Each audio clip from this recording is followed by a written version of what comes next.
Good afternoon, and thank you, first of all, thank you for being here.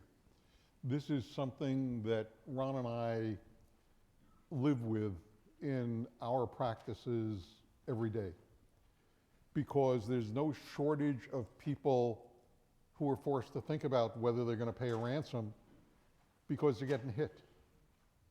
And the thing I've discovered is sometimes we get a call from a senior IT person, says, we've been hit by ransomware.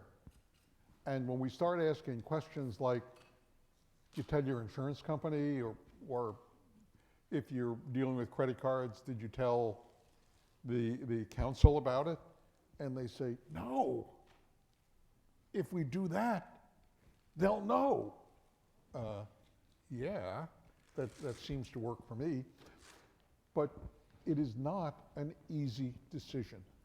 And Ron and I, working with our clients, have to talk them through the decision process. And that's really what we want to do today, is to let you know some of the pitfalls that the two of us have seen when a company gets hit with a demand for ransom and is thinking about how to respond. Okay? And we'll give you some statistics, but we're going to start with the official disclaimer. If you've been to any sessions and been conscious, you've seen this before. We have a slight addition to it, which you can read. It basically says, regardless of what we say, it's not legal advice. We're not counsel to your organizations, and every situation is different. So use what we talk about here as kind of background and knowledge, but if you're in a situation, get legal help right off the bat. And if your company doesn't have anybody with experience in it, your insurance company can very often hook you up with what's called a breach coach, somebody who does this all the time and can help you get the resources you need and avoid making the mistakes that you really don't want to make.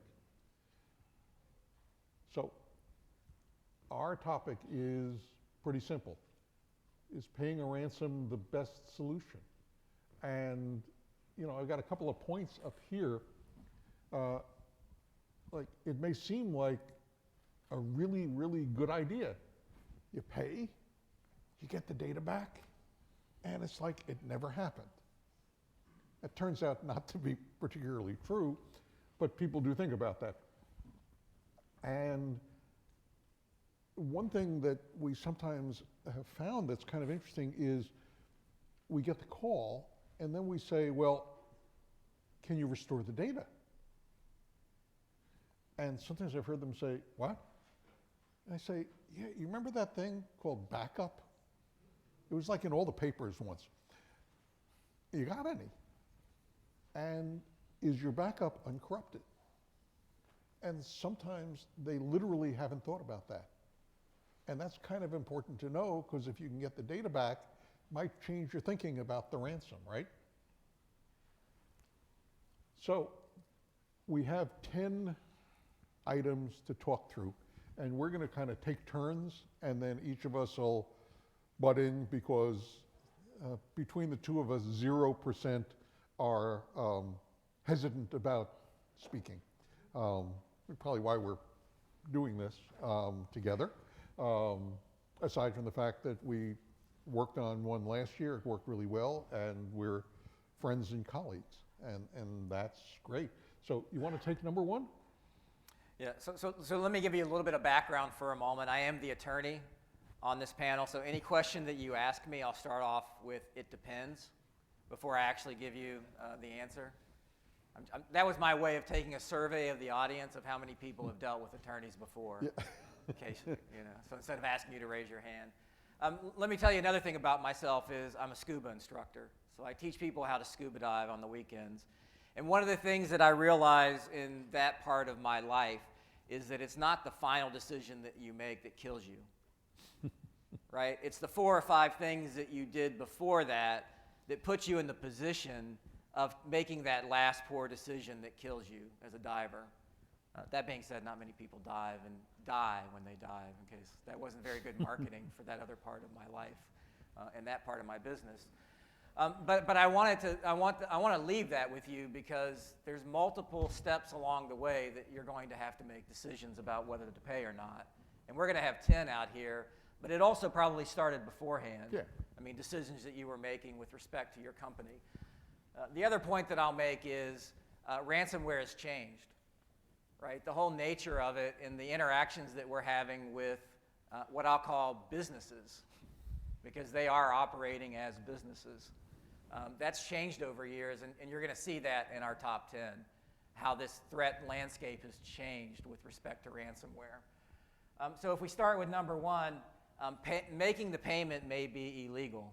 It may violate a contract. If you're a government agency and you're in North Carolina or you're in Florida, there are now laws in those states that prohibit you as a government agency from making a ransomware payment.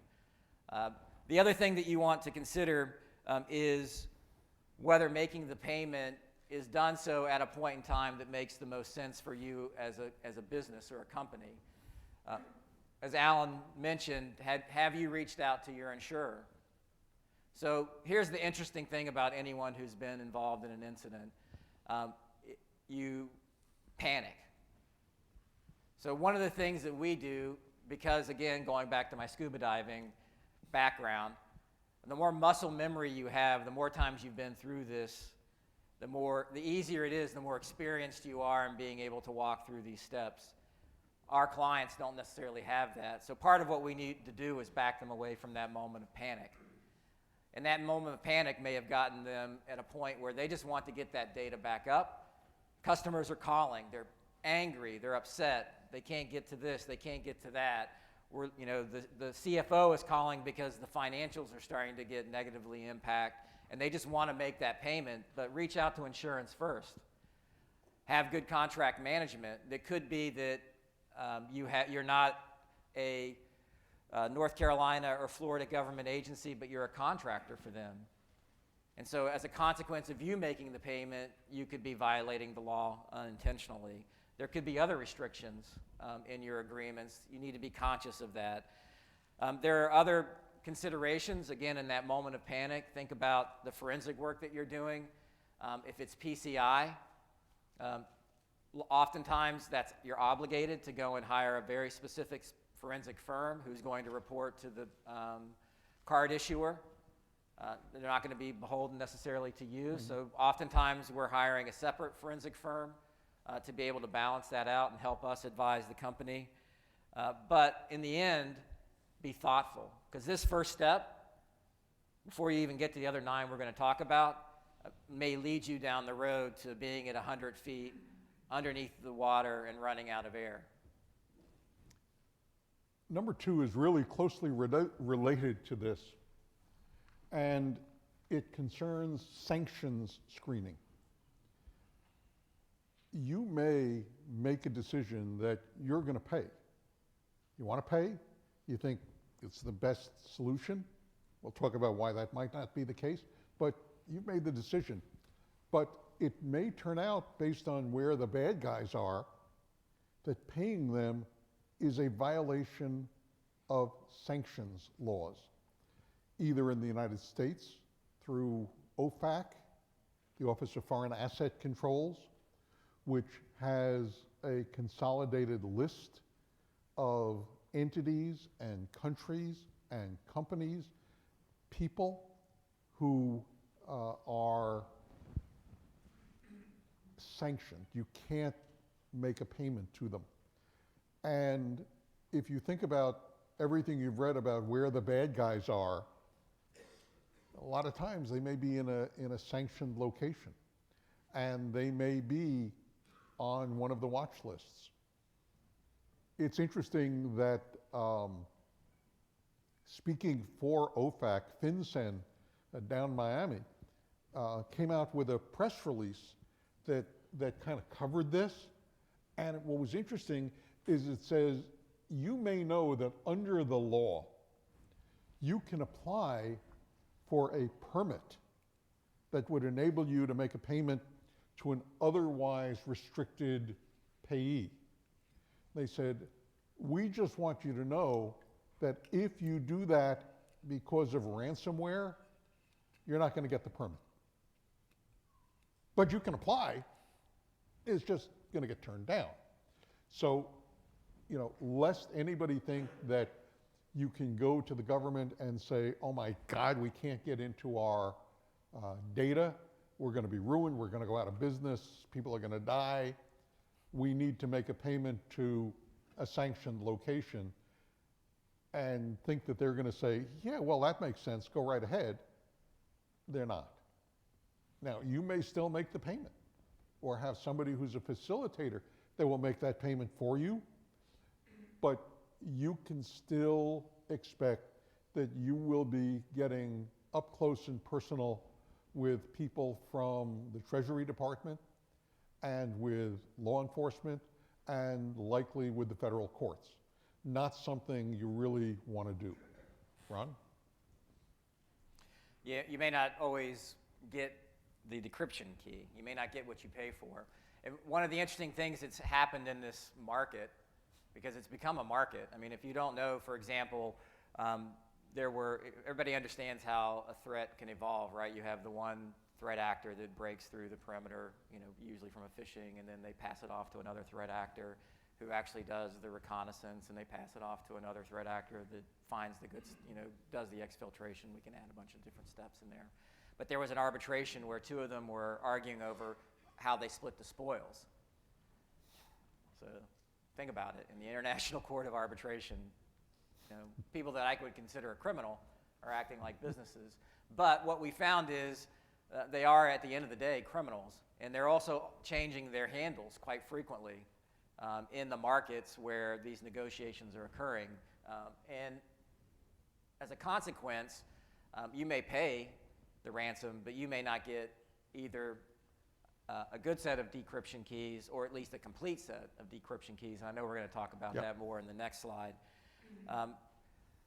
With respect to that, there are those because this is a market, who depend on their good name, right? So while we have individuals that may not be trustworthy, there are also other individuals that want to provide those decryption keys, because what's happened in the market is, and part of this is what Alan was talking about, there's been pressures on not making those payments anymore. I mean, if you asked in 2018, somebody in the government, should I make a payment or not, they wouldn't tell you no.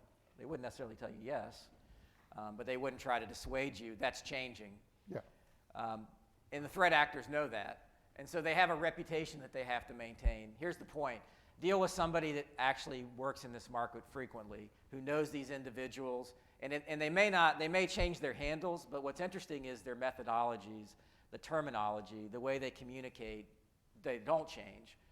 And you can begin to zero in and say, okay, you changed your name, but this is actually somebody we've dealt with before.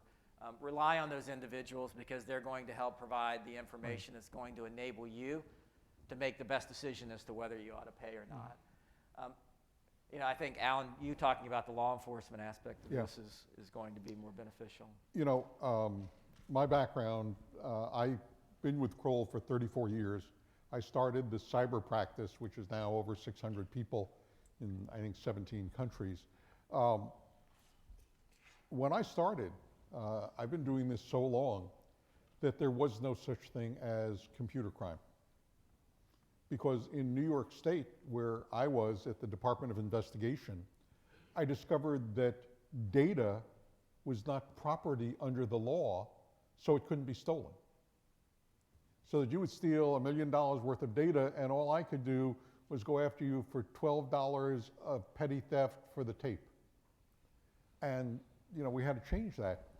But the thing to remember is that law enforcement has become smart. If you go down to the exhibit hall, in the South Hall, you'll see a booth, actually a pretty good sized booth, from FBI Cyber. And They are really good, and we'll talk a little bit about some of the things they were doing. But I just want to follow up on something we said before about getting what you paid for. If you look at the latest statistics, about 50% of companies that are hit with ransomware decide to pay the ransom.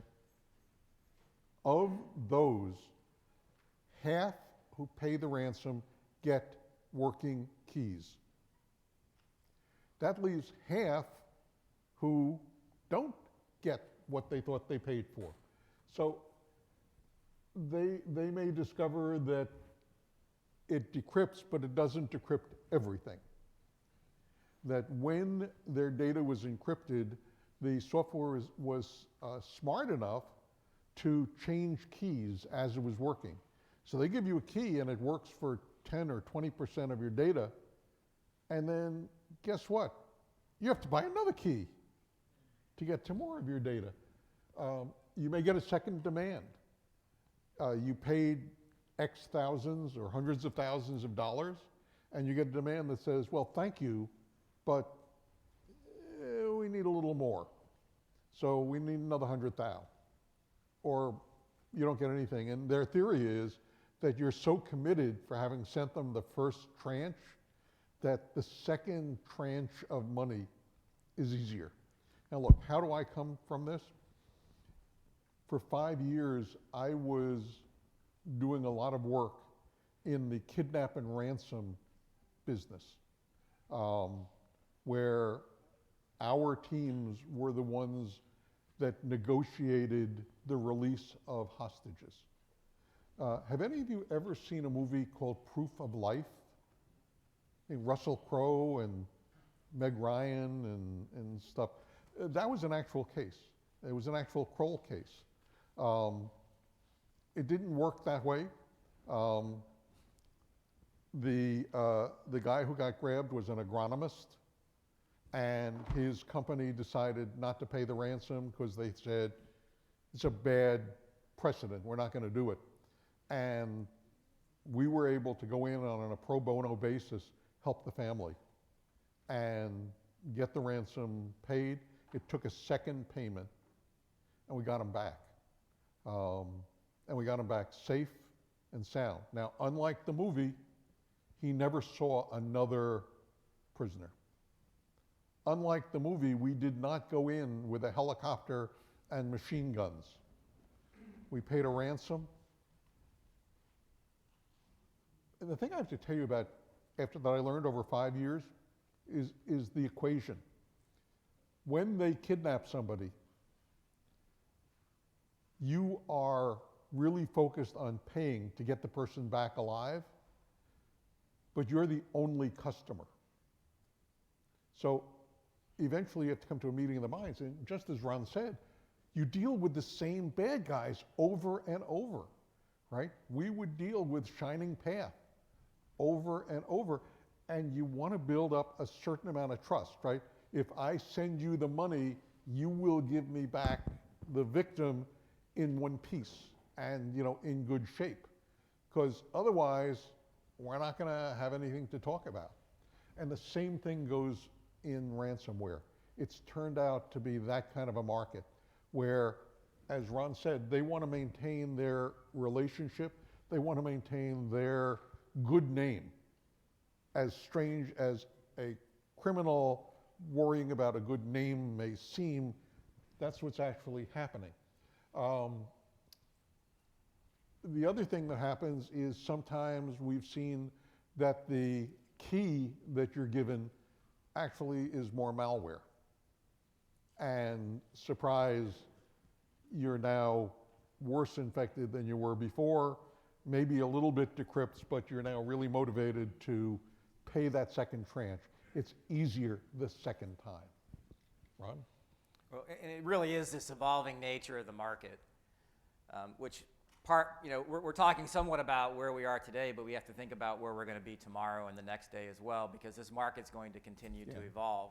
So when we first started dealing with ransomware, it really was about encryption keys, and it was dealing with a certain criminal element that had a level of sophistication and an understanding of the market, as Alan just described. What's happened, of course, is imitation is flattery, except when you're the victim. Yeah. and the imitators are oftentimes less sophisticated. So the other thing in knowing these individuals and having a sense as to who, is this somebody you have never seen before? One thing that we have observed is when they went in to do the encryption, they didn't really know what they were doing, and they broke a bunch of things.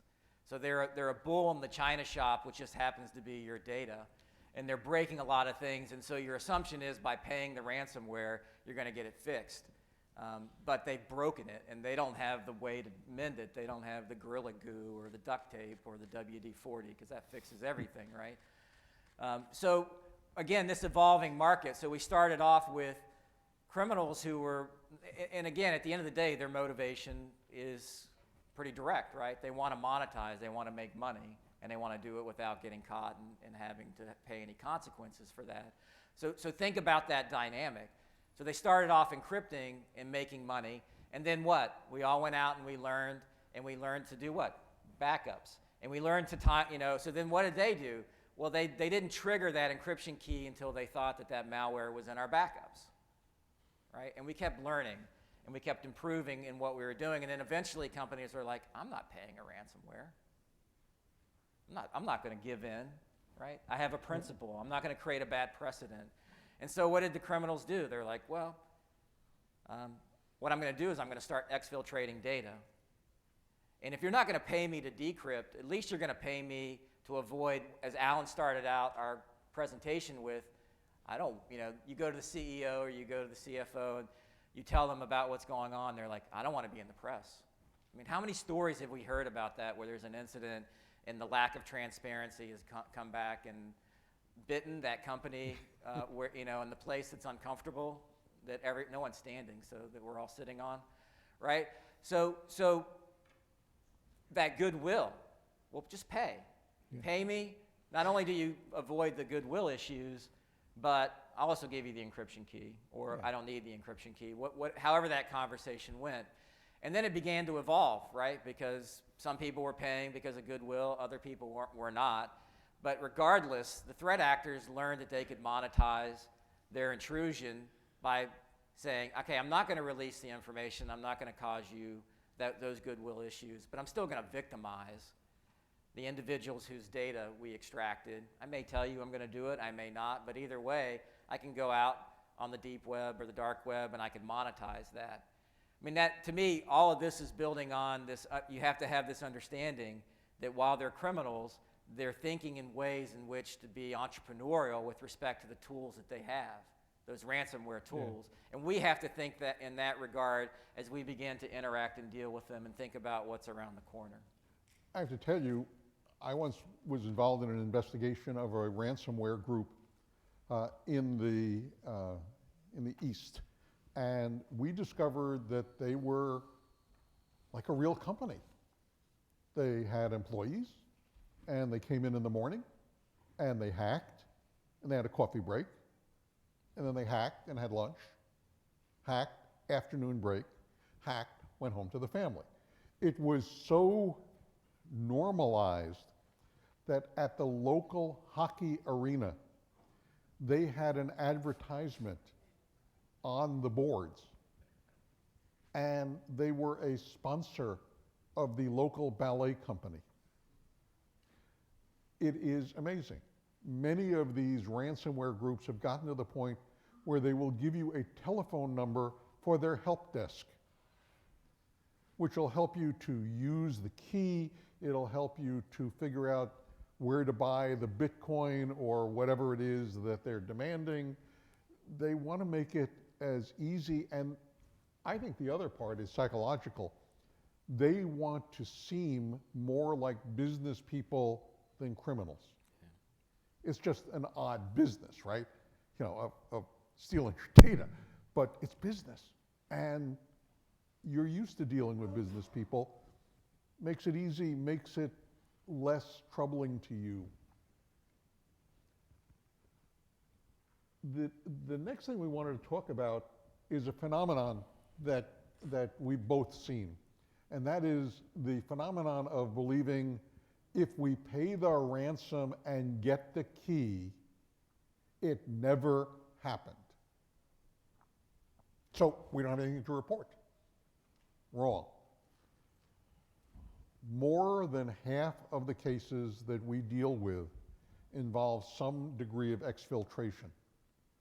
Once your data is in the hands of an unauthorized person, that is a data breach, and it is reportable under the appropriate laws, which may include international laws, and your insurance company is going to want to hear about it, and you got to follow all the rules.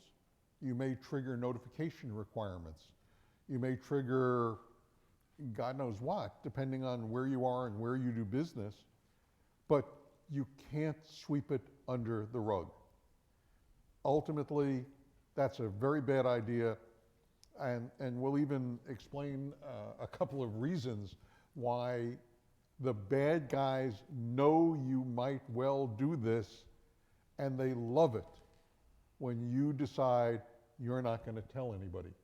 So don't think that any of the notification obligations, reporting obligations go away because you paid the ransom, and even if you got a working decryption key. Yeah, it certainly affects the market. Yeah. Right? Because if I'm a threat actor, again, put your mind in their seat. If I know that you're a company that's afraid of the publicity, let me put it a different way. I know that you're a company that's afraid of publicity because you're not willing to come forward and acknowledge that you had a compromise. That, to me, increases the value now of my goodwill threat. The other thing that I'll add is, while they may exfiltrate data, there are steps that you can begin to take early on in response that can help me, as your attorney, make arguments that arguably there was no harm, no foul with respect to the individual consumers whose information may have been exfiltrated. Those, to me, include steps of having a good dialogue, knowing who the threat actor is, again, if it's a trusted source, different than a brand, somebody who's new in the market. But it's doing other things like starting deep and dark web monitoring, even public internet monitoring. So I can start to see, is Ron Rather's company data starting to show up? Am I seeing any artifacts out there in the dark web that are suggesting that they've already moved beyond the goodwill and they're already exploiting that information, or they're not? So if I get a promise from that threat actor that they're going to delete or destroy, they haven't posted it on the dark web, or if they have, I have the means by which to go in and look at what they actually exfiltrated. So I have a case, for example, where all threat actors want proof, right? As hackers, we all want to have proof that we were able to go in and capture the princess, right? And so what they actually posted were the file structure. There wasn't anything actually behind the file structure. It was just the file structure. But that was their attempt to try to prove to us that they had exfiltrated. Here's my point. Be thoughtful, right? In that moment of crisis, start to put in place the steps that are going to help you in the event that you decide to pay the ransom or you're not going to pay the ransom. You're going to provide notice. Make sure we have that in place so that 2 months from now or 3 months from now, we're not trying to recreate the wheel. It's much easier to do it real time. So, as Alan was saying, criminals, they're opportunists, just like most of us are in business. Any entrepreneurial individual is looking for additional opportunities. So the criminals are doing that as well. And by that I mean they're marking you as a mark. I said that too many times, right? But in the criminal context, you're my mark. You're the person that I want to come after. If I make a payment, you should know that this community communicates with each other. They'll know that Ron is a good mark. And the fact that Ron is a good mark starts to make its way into the dialogue among the threat actors, and they love to brag too, right? They love to get on these forums and talk about, Ron, I just nailed Ron. I got lots of money from Ron. He's a great mark. And next thing you know, Ron becomes the target of every other hacker out there that wants, Ron on their belt. So that's a threat. I mean, that's a risk.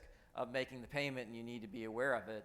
The other thing is, if you've made a payment once, and this is part of why I think the government is pushing back, and besides the fact that it also helps some to sponsor some states who aren't necessarily friends of the U.S. But what it does is it opens us up to continuing to be the victim of blackmail for that threat actor. So not just putting our name out there for others, but also that threat actor that victimized us once will come after and victimize us again. And one of the things they can victimize you for is you didn't report it.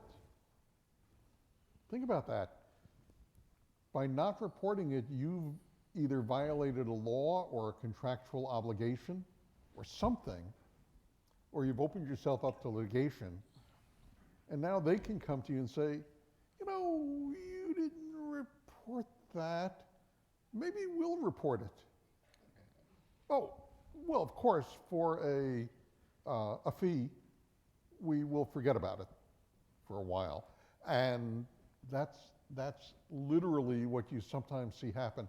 What Ron said, they're opportunists, they're creative, they're smart, and they evolve. This is a business. This is not some kid sitting in their basement who doesn't have anything else to do in life. This is very, very organized. I can't overemphasize the importance of understanding what's out on the dark and deep web. I'll give you one example. We were working with a company that was sued because of a data breach. And the class representatives said, our lives were ruined because you let our information out. And it was very sad. He's tempting me. Yeah. Because I defend companies. So he's tempting me with that statement. Which is why we're good friends. We did some research and we found that several of the lead plaintiffs' data was out there from 7 or 8 I would say other, all of them. Yeah. I'm trying to be. I know. I'm you know. Not to say that they also had a lot of this information on their public-facing Facebook pages. Yeah. But. So, research, make sure that you're getting the whole story. Let me add, because we talk a little bit about the threat actor, I want to talk about the company for a moment and that perspective. I'll be really quick. How many people here have C-suites that readily admit they made a mistake?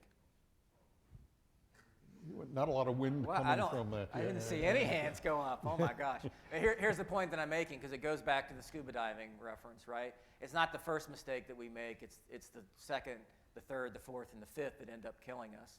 So here's my point, is that why this is so important early on to have these conversations. When the company makes a decision to not provide notice or make a public acknowledgement, that starts down the road of us digging that hole deeper and deeper. Right? That's probably the second or third mistake that the company's making that gets us to the fifth or sixth mistake, which is eventually either having to give in to the threat actor and making that payment, and the threat actor still embarrassing the company, and then notice eventually having to go out because the attorney generals or the FTC or some other regulatory authority or your customers by contract, because they're upset that you had this incident, and your contract says right there, when you have an incident that involves their data or their systems or whatever, it says you will tell them, and they're coming knocking on your door. Why didn't you tell us? Why did you wait this long to tell us? You just dug that hole deeper and deeper. And the problem is that we've enabled the C-suite to be able to go down that road, and we have to stand up. And it's easier to hire somebody like me who can stand up and say, you're making a mistake. And you're making the first mistake of many that's going to bury you.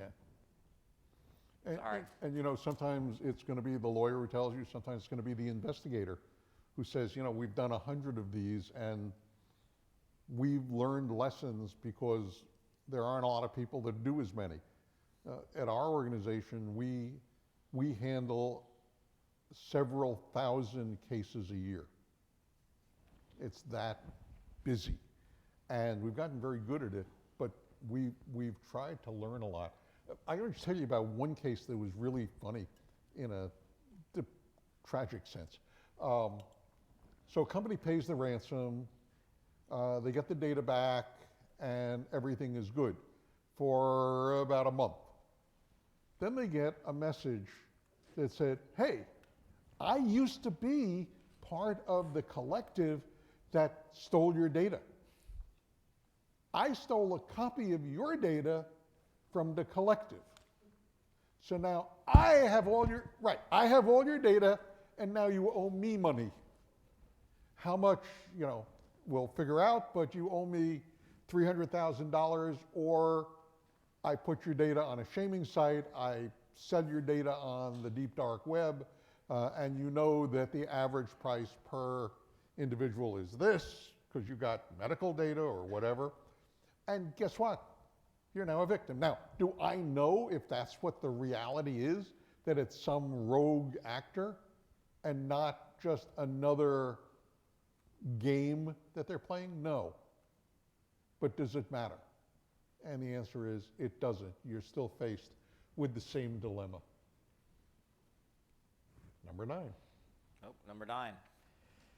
So here's, again, this is an emerging, changing landscape, the market. So we started with criminals that were interested in really monetizing this and trying to pull personal gain out of it. But these tools are all over. Yeah. Right? And they're readily available.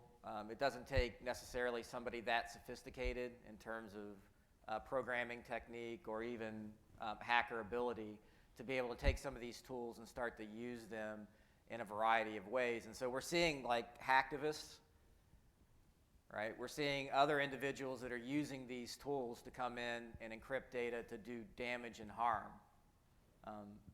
We won't say that it's necessarily competitors that are doing it to each other, because nobody would do that in the United States, at least, right? Is that a fair statement? It's a statement. It's a statement. But, in other words, we have to think, again, what are the motivations? And frankly, if I'm doing something in the context of espionage, I don't want you to know that I'm a nation state. So I'm going to pretend, I'm going to act like I am one of these criminal organizations that's looking to monetize. That's, again, where I think understanding the market, knowing the players, is this a tag or is this a behavior that's consistent with what we've seen over the last couple of years? Because frankly, these individuals that are locking down your systems, they'll take your money. I mean, they don't mind victimizing you twice, but their real intent is to shut you down. Right. And that is something that we've seen more and more as a tool of governments and non-governmental actors. For the past, 16 or 17 years, I've been teaching a course for the NATO Alliance called Terrorist Use of Cyberspace. It's taught at the NATO Center of Excellence for Defense Against Terrorism, which is inconveniently located in Ankara, Turkey. So it takes a while to get to school. And what we've learned is that nation states have, exactly as Ron said, been really smart about things. So you may think that you're getting hit with a ransomware attack, but it's not. It's what's called a wiper attack. And the objective is to irrevocably remove your data. And if you send them money, they are thrilled to get it, but you are not going to get anything that's going to get your data back. Their job is terrorism. And it's not just traditional terrorist groups, but we've seen eco-terrorists looking at tools like this. Political activists are going to, get the other side of, whoever it is they don't like. So this technology that enables you to get into somebody else's system and render their data unusable certainly started out as low-level financial gain. When this first came out, the average demand was like $300. Now, it still could start with a 3. There's just a bunch more zeros, sort of over on the right. And it is evolutionary, and it is big money. And because of the factors that we've talked about, companies do not want to make it very obvious that they've been hit.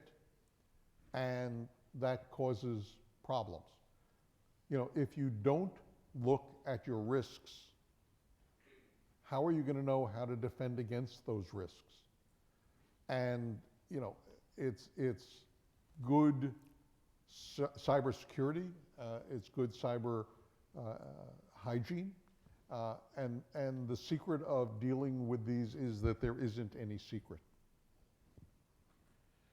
And that brings us to number 10, our friends in the insurance industry. So what's really interesting about the insurance market is if you look at prior to 2020, and I don't know if there are any insurers in here, but underwriting cyber policies was a ATM for the insurance companies.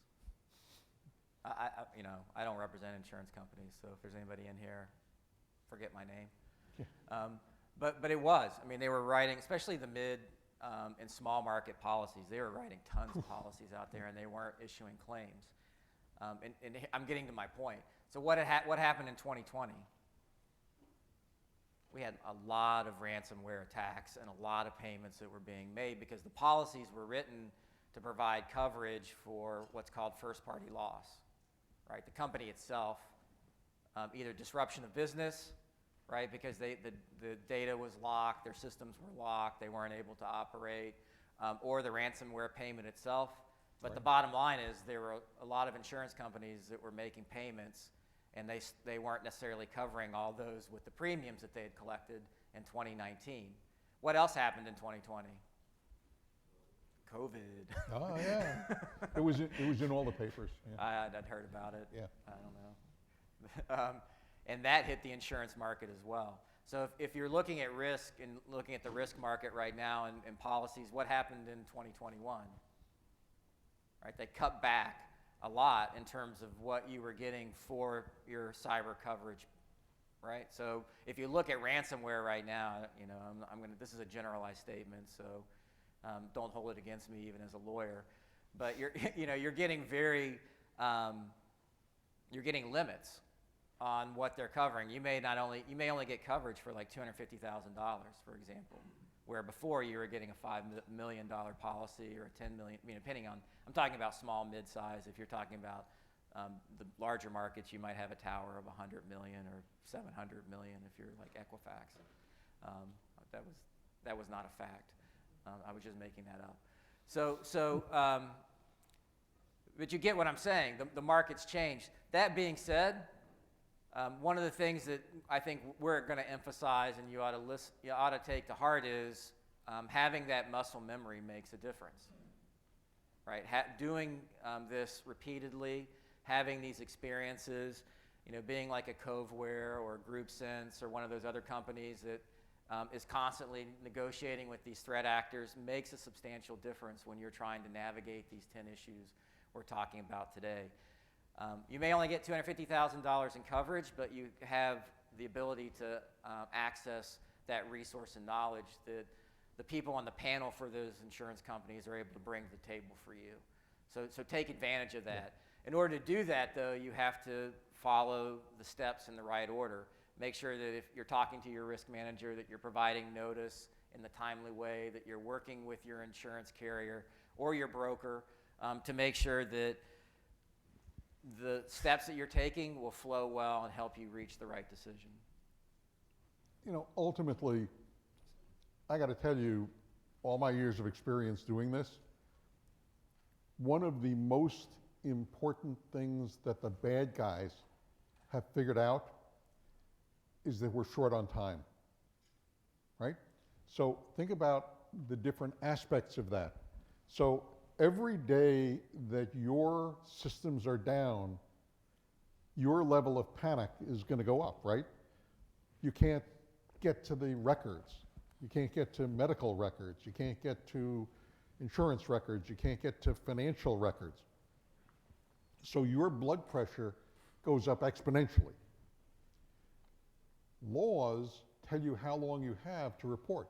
So for example, under the European Union laws, they want to hear from you in 48 hours. And if you think about it, if you suddenly had to bring in forensic consultants, an outside law firm, a crisis communications specialist, and maybe 2 or 3 other specialists, how long is it going to take you to identify them and get them under contract, as opposed to having people on a panel who have very often pre-negotiated special rates and are ready to go and are good at working with the attorneys that are going to be helping you. It's like bringing in a whole team as opposed to just trying to backfill with individuals. So time is not our friend here. Yeah, and it's not just in this session either, because I know we're running short on time, and I think we're at a question. Any questions? Yeah.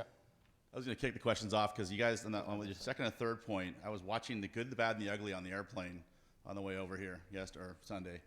And it reminded me of that scene where Clint Eastwood turns the guy in for the reward, but then he also is in the wings like to shoot him down from the noose, so he splits half the ransom. How do you know that some of these professionals who are giving you advice on how to proceed and do all this stuff, how do you know that they're on the up and up and not in on the game? How do you qualify the professionals that are there to help you and that they're not like the Clint Eastwood taking half the ransom? Right. Well, I mean, Just one of the random things is if you're getting the professional help through your insurer, they've been vetted by the insurance company. So it's somebody they know, somebody they've worked with in the past.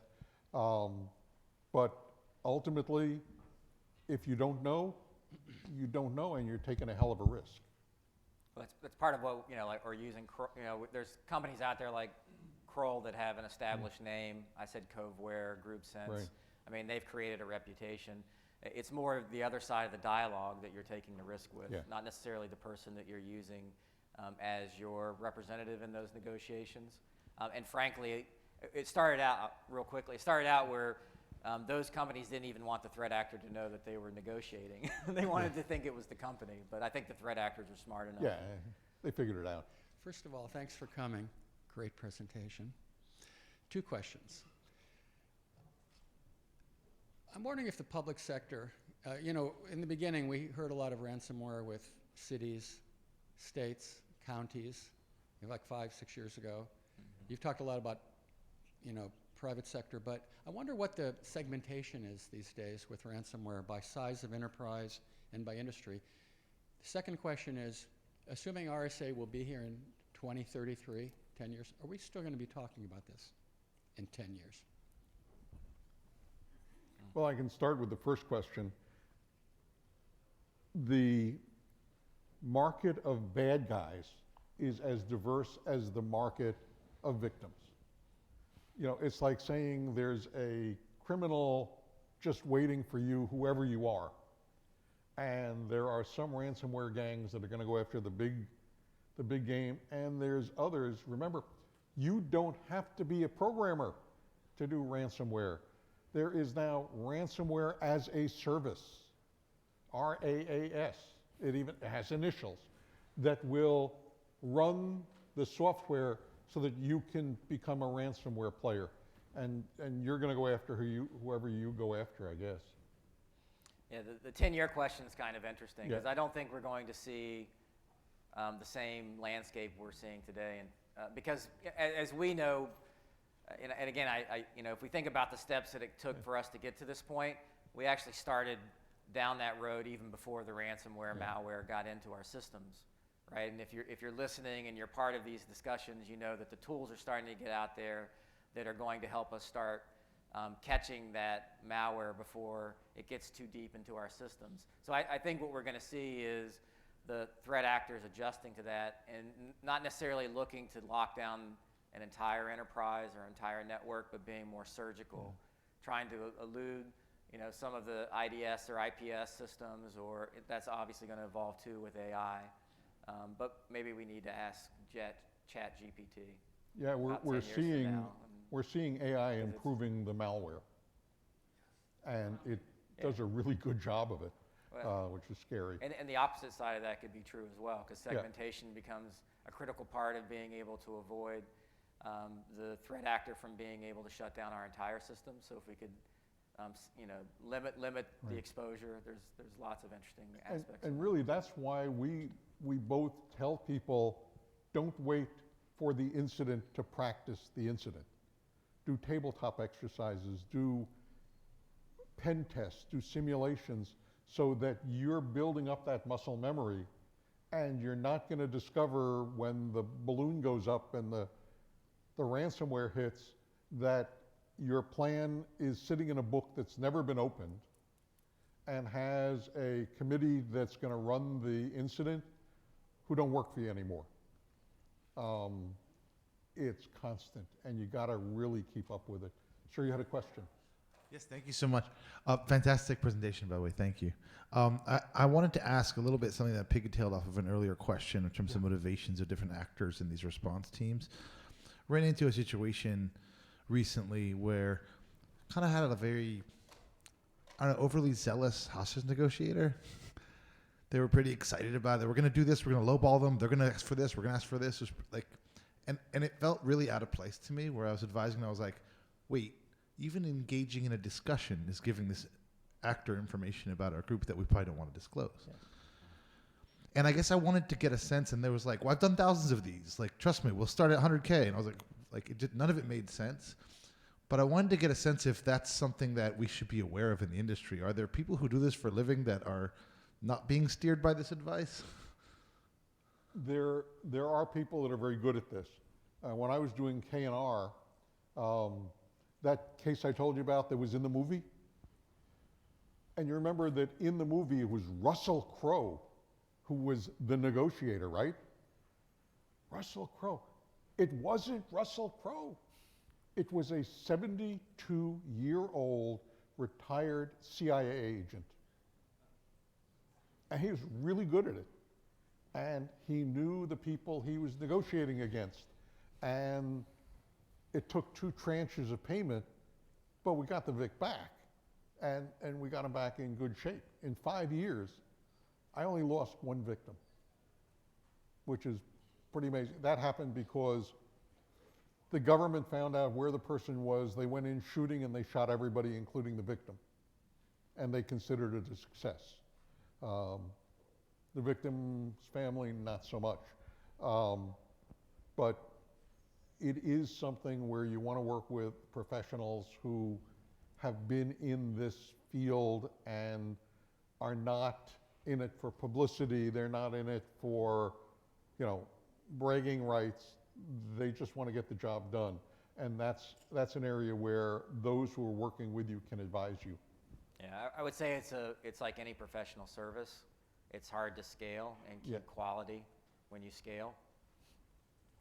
So it's really a matter of making sure that in your interview process, in your vetting process, in terms of interacting with whether it was through an insurer or a referral from your forensic vendor referred you to the ransomware negotiating company, making sure you're doing the right vetting, that you have the right person. And honestly, it's a service. So the same organization, you could get a really good negotiator, or you could get assigned one that doesn't really have the skill sets that we've been talking. They haven't honed their muscles yet. They're not the CIA guy. They're Russell Crowe. Right. Yeah, I've been very quick. So I've been studying these ransomware groups for a long time. I'm head of research at the company. And I've read so many negotiation chats. And now I see that the negotiator, they are using copy and paste kind of things. And the ransomware groups always know that. It's not someone from the company, it's a negotiator, it's just stalling tactics, and so on and so forth. And they are changing their tactics as well, right? As you said, by the way, great presentation. Right now we see that encryptionless ransomware. They are not encrypting, they do not bother about that. They are just threatening to, publicize the data, right? So what do you think on the industry, on your side, how we react to these changing tactics? The first thing is to know that they're doing this. and to know that the velocity of change is increasing, it's accelerating. And it means you have to be really nimble and take it into account.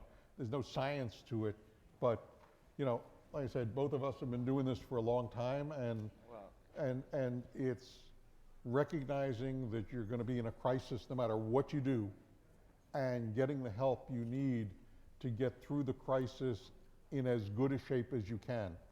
And beyond that, it's not always gonna be survivable. So let me be I know we're out of time. Let me be Yeah. an advocate really quickly, because I think we've made a mistake in the United States in terms of our approach to these issues. We've tried the stick way too much.